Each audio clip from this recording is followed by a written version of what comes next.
നമസ്കാരം. ഫുക്രിയിലേക്ക് സ്വാഗതം.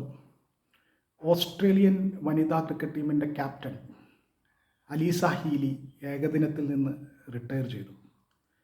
വെറുതെ അങ്ങ് വിരമിച്ചു പോവുകയല്ല ചെയ്തത്.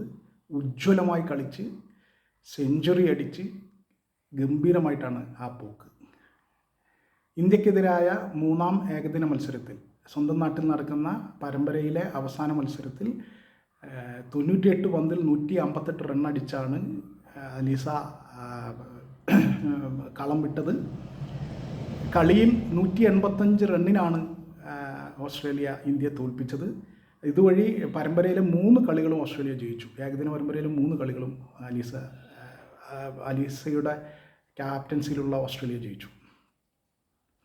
അലീസയെ സംബന്ധിച്ചിടത്തോളം 126 ഏകദിനങ്ങൾ കളിച്ചു. ഇന്നലത്തേതടക്കം 8 സെഞ്ചുറി അലീസ നേടിയിട്ടുണ്ട്.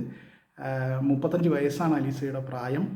നേരത്തെ തന്നെ 2020 നിന്ന് വിരമിച്ചു. ഇനി അടുത്ത തന്നെ നടക്കുന്ന ഒരു ടെസ്റ്റോടുകൂടി ടെസ്റ്റ് ക്രിക്കറ്റിൽ നിന്നും അലീസ വിരമിക്കും. 2 ഏകദിന ലോകകപ്പ് അടക്കം 8 ICC കിരീടങ്ങളാണ് അലീസ ഹീലിയുടെ ഷോക്കേസിലുള്ളത്. അത്രയും ഗംഭീരമായ ഒരു കരിയറാണ്. ഏതാണ്ട് അതിൻ്റെ അവസാനത്തേക്ക് ഒരു ടെസ്റ്റ് മാച്ച് കൂടി കളിച്ചുകൊണ്ട് പൂർണ്ണമായും അന്താരാഷ്ട്ര ക്രിക്കറ്റിൽ നിന്ന് റിട്ടയർ ചെയ്യും. ഇന്നലെ ഏകദിനത്തിൽ നിന്ന് റിട്ടയർ ചെയ്തു.